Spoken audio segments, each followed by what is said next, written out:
prison for a Terrytown man convicted for his role in a violent assault last year. KNEB.TV News starts right now. From your trusted source for news in western Nebraska and eastern Wyoming, this is KNEB.TV News. Presented by Platte Valley Companies, premier provider of financial services. Hello, I'm Ryan Murphy. This is KNEB.TV News powered by Platte Valley Companies. Thanks for joining me. In our top story, a 20-year-old Terrytown man charged in connection to a violent assault in Scottsbluff last September was sentenced to prison on Friday. Anibal Domingo was arrested back in February on a Class 2 felony charge of first-degree assault. Court documents say Domingo and others teamed up and assaulted a Scottsbluff man in a parking lot.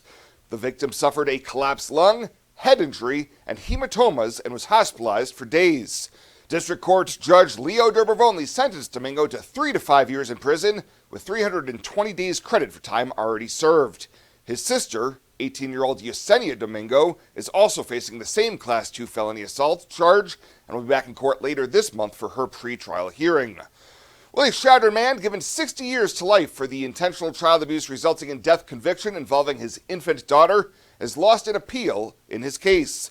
Riley Lenhart appealed his conviction, challenging the court's handling of an unsolicited statement by the forensic pathologist who said he thought a sexual assault examination took place during the girl's autopsy. The statement violated a previous court order precluding such evidence, and while the statement was stricken, the defense sought a mistrial, which was rejected. The state agreed to make a stipulation to the jury that a sexual assault exam is a normal part of a child autopsy, and there is no evidence found of sexual assault.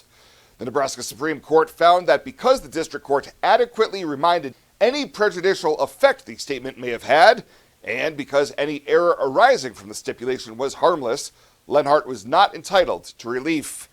And a 31-year-old Gering man charged with killing a 1-year-old child back in March was back in Scottsbluff County Court late last month. Tyler Green is facing a Class 1B felony charge of intentional child abuse resulting in death. He was arrested on March 13th after his girlfriend's child was taken to the hospital after sustaining critical injuries believed to have been caused by Green. He was back in court last Wednesday and requested a continuance in the case, to which the state did not object. Additionally, his second request to lower his $1 million cash bond was denied once again. A November 20th pretrial conference date was set, with the matter currently slated to go to trial in the December jury term. We'll have more news right after this. Looking for free instead of fees? Platte Valley Bank can help you keep your finances moving forward with no ATM fees. Whether you're headed to the lake, the mountains, or just to the grocery store, you can enjoy the freedom of free ATM access anywhere, anytime. Platte Valley Bank. You belong here.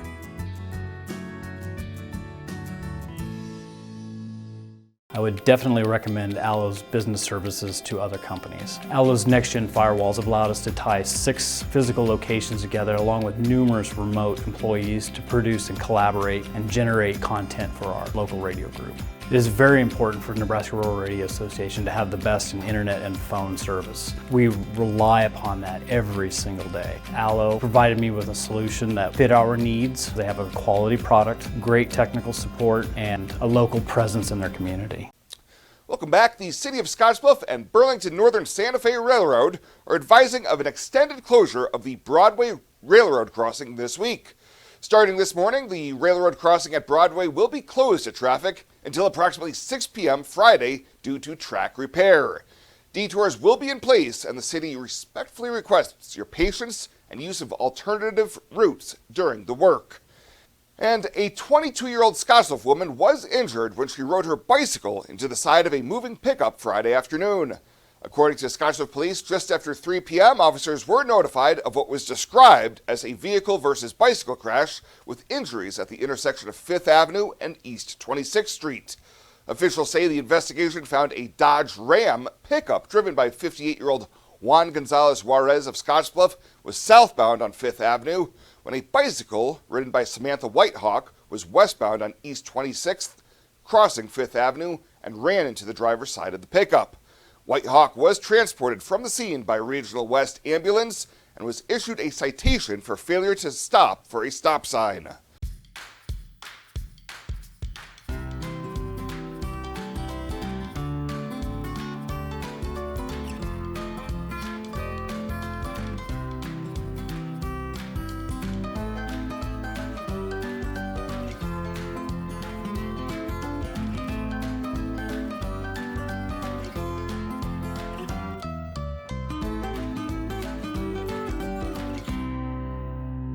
Tri-City Stormwater presents Stormwater 101, an illicit discharge.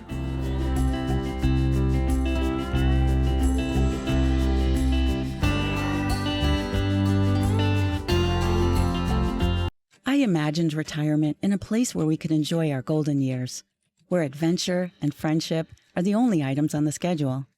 The Garden Homes at Northfield gives us the luxury we planned for and peace of mind when it comes to convenience, safety, and comfort.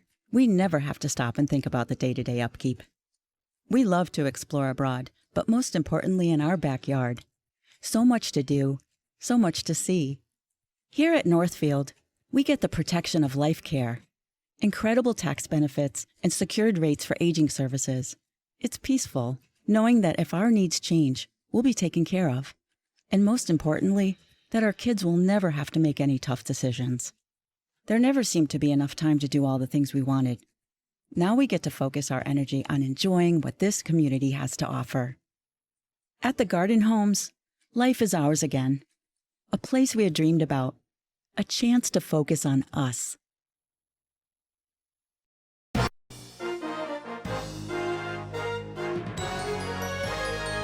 This is KNEB.TV Ag News from the Scottsbluff Body and Paint Ag Desk. Scottsbluff Body and Paint, you're driving home our reputation. We spend a lot of time talking about corn that is largely grown for feed and fuel. That's for good reason, and nearly all corn grown in the U.S. is used for animal feed, ethanol, or is exported to other countries. But a kernel of corn has to start somewhere to be planted.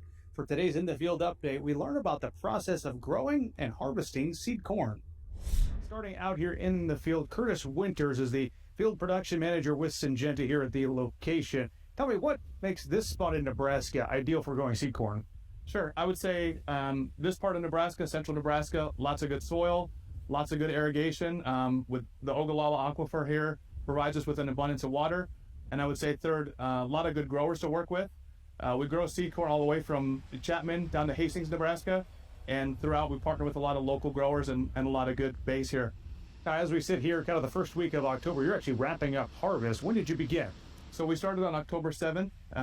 We've pretty much been picking almost every day. We ran into a couple spots where the corn wasn't necessarily dry enough.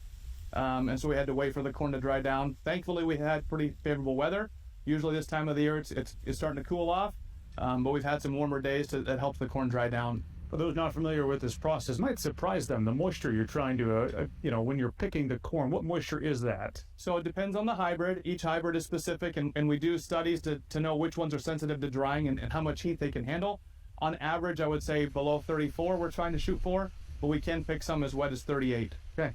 Let's talk about the logistics of harvest. You've got the pickers, the carts, and the semis out here. How does all that come together? Sure. So we partner with local farmers, and we contract them to get the equipment, and then they pick our seed corn acres.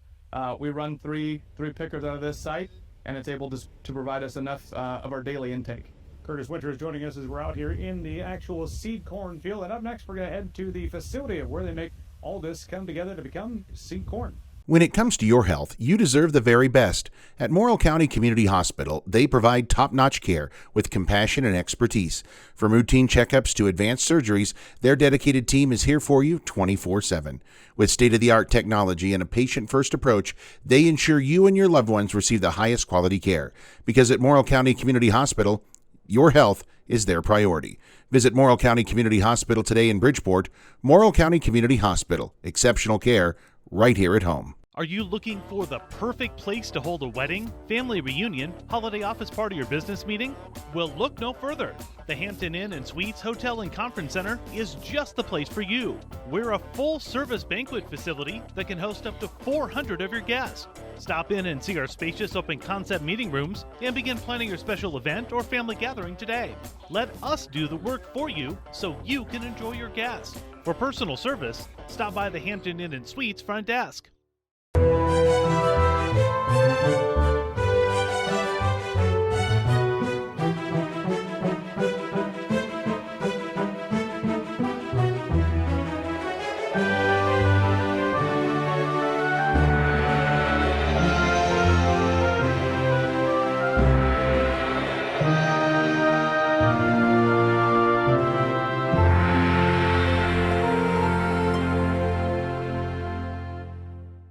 Let's take a look at your community calendar, brought to you by Riverstone Bank.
The community calendar is brought to you by Riverstone Bank. We're local and we love our community.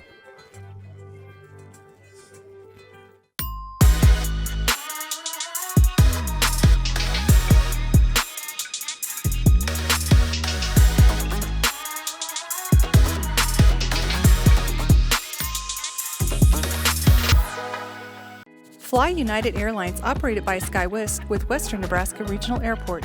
United is dedicated to going the extra mile for you with daily flights to and from Denver, along with a commitment to excellent service. Reserve your flight today, and remember, United miles can be earned and redeemed with your flights. While at the airport, stop and enjoy authentic Italian food at Roma Italian Restaurant. Plus, Hertz Thrifty Car Rental is there for your car rental needs. Make life easier, relax, and get on board with Western Nebraska Regional Airport.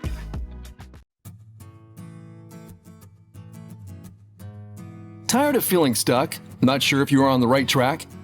Platte Valley Bank can help keep your finances moving forward with checking account options to fit your lifestyle and an online account chooser to make finding the right account easy. Control your financial future with helpful budgeting tools and automatic savings plans. Now is the time to enjoy the ride with Platte Valley Bank. You belong here.